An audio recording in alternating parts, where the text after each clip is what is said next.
नमस्कार, बिहार न्यूज़ देख रहे हैं आप। दिन भर की खबरों में आपका स्वागत है। मैं हूं श्रुति चौबे आपके साथ। आज दिन है शुक्रवार और तारीख 17 जुलाई। आइए नजर डालते हैं बिहार की आज की मुख्य खबरों पर। बांकीपुर उपचुनाव में एनडीए की जीत का दावा, तेजस्वी यादव पर भी बरसे विजेंद्र यादव। बिहार सरकार के मंत्री विजेंद्र यादव ने दावा किया कि बांकीपुर उपचुनाव में एनडीए की जीत तय है और प्रशांत किशोर के चुनाव लड़ने से कोई फर्क नहीं पड़ता। उन्होंने कहा कि राज्य सरकार के पास पैसों की कोई कमी नहीं है और जिस किसी को वेतन नहीं मिला है उसका नाम बताया जाए। साथ ही तेजस्वी यादव पर निशाना साधते हुए कहा कि जनता जानती है कि वो राजनीति और विधानसभा दोनों में कितने सक्रिय रहते हैं। सम्राट चौधरी पर आपत्तिजनक पोस्ट मामले में बड़ा एक्शन, 10x हैंडल को नोटिस। मुख्यमंत्री सम्राट चौधरी पर आपत्तिजनक पोस्ट के मामले में बिहार पुलिस की साइबर इकाई ने आरजेडी समेत 10x हैंडल को नोटिस जारी किया है। सभी से विवादित पोस्ट हटाने, डिजिटल साक्ष्य सुरक्षित रखने और अकाउंट की जानकारी उपलब्ध कराने को कहा गया है। इस मामले में एक्स प्लेटफॉर्म को भी नोटिस भेजकर कार्रवाई तेज कर दी गई है। आरजेडी छोड़ने के बाद कैलाश विजयवर्गीय से मिले मृत्युंजय तिवारी, बड़ी राजनीतिक अटकलें। आरजेडी से इस्तीफा देने के बाद मृत्युंजय तिवारी ने भाजपा नेता कैलाश विजयवर्गीय से मुलाकात की। उन्होंने विजयवर्गीय को व्यावहारिक और लोकप्रिय नेता बताते हुए सम्मान के लिए आभार जताया। इस मुलाकात के बाद उनके भाजपा में शामिल होने की चर्चाएं तेज हो गई है। हालांकि अभी इसकी आधिकारिक पुष्टि नहीं हुई है। बिहार में समय पर होंगे पंचायत चुनाव, मंत्री ने टलने की खबरों को बताया गलत। पंचायती राज मंत्री दीपक प्रकाश ने कहा कि बिहार में पंचायत चुनाव टालने का अभी तक कोई फैसला नहीं लिया गया है। उन्होंने बताया कि सरकार की कोशिश है कि चुनाव इसी साल के अंत तक कराई जाए। साथ ही उन्होंने कहा कि परिसीमन की प्रक्रिया जारी रहेगी, लेकिन चुनाव टलने की खबरें सही नहीं है।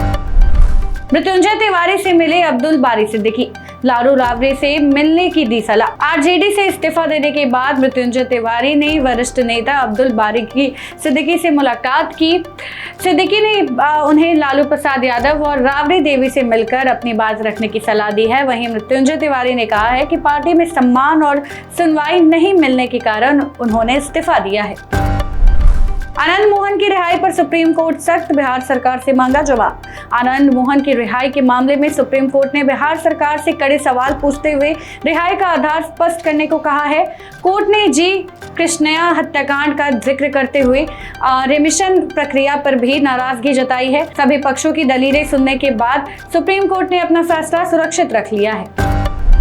बिहार पुलिस को मिले 84 नए वाहन, गश्त और कार्रवाई होगी तेज। मुख्यमंत्री सम्राट चौधरी ने बिहार पुलिस को 84 नए वाहन सौंपे हैं, जिनमें 48 पुलिस बसें, 30 स्कॉर्पियो और 6 अत्याधुनिक एम्बुलेंस शामिल हैं। सरकार का कहना है कि इन नए वाहनों से पुलिस की गश्त, त्वरित कार्रवाई और आपातकालीन सेवाएं पहले से अधिक मजबूत होंगी।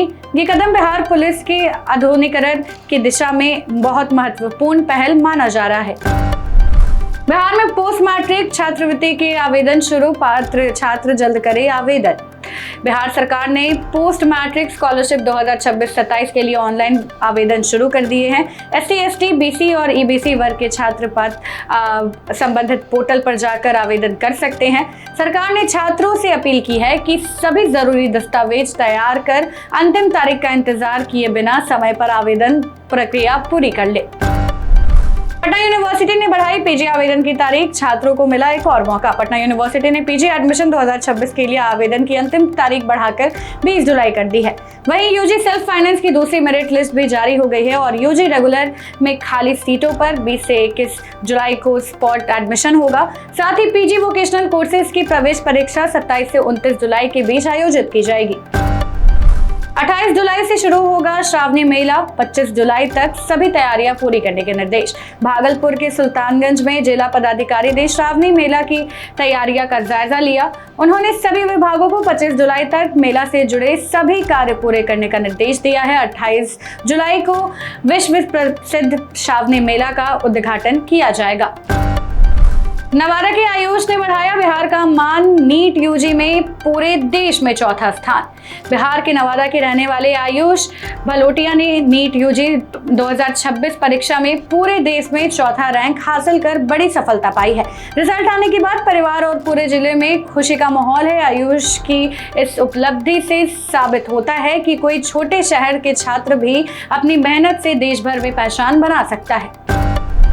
मुजफ्फरपुर में गैस पाइपलाइन फटी, गैस रिसाव से 7 बच्चे बेहोश। मुजफ्फरपुर में सरकारी निर्माण कार्य के दौरान गैस पाइपलाइन फटने से इलाके में गैस का रिसाव शुरू हो गया। इसकी चपेट में आने से पास के स्कूल के 7 बच्चे बेहोश हो गए, जिन्हें तुरंत अस्पताल भर्ती कराया गया। सभी बच्चों की हालत अब स्थिर है और प्रशासन पूरे मामले की जांच में जुड़ी हुई है। गया में 300 फीट गहरे बोरवेल में गिरा 3 साल का बच्चा, 7 घंटे बाद सुरक्षित निकाला गया। गया के फतेहपुर में 3 वर्षीय पीयूष खेलते समय 300 फीट गहरे खुले बोरवेल में गिर पड़ा। करीब 7 घंटे तक चले एनडीआरएफ, एसडीआरएफ और प्रशासन के संयुक्त रेस्क्यू अभियान के बाद बच्चे को सुरक्षित बाहर निकाल लिया गया है।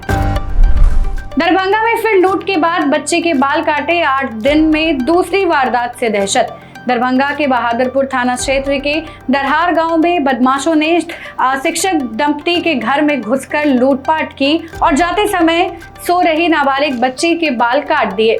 8 दिन के भीतर इस तरह की दूसरी घटना के बाद गांव में डर का माहौल बन गया है। पुलिस ऑफिसर और टेक्निकल टीम मामले की जांच में जुड़ी हुई है और दोनों वारदातों के बीच संबंध तलाश रही है।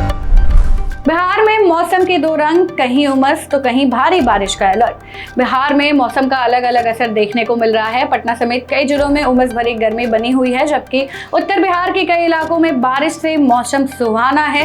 मौसम विभाग ने बांका और पश्चिम चंपारण में भारी बारिश का अलर्ट जारी किया है। फिलहाल के लिए बस इतना ही। आप भी बन सकते हैं जनता रिपोर्टर। बस अपने क्षेत्र की किसी भी समस्या का एक बढ़िया वीडियो बनाइए, दिए गए व्हाट्सएप नंबर पर हमें पूरी जानकारी के साथ भेज दीजिए। तब तक के लिए जय हिंद, जय बिहार।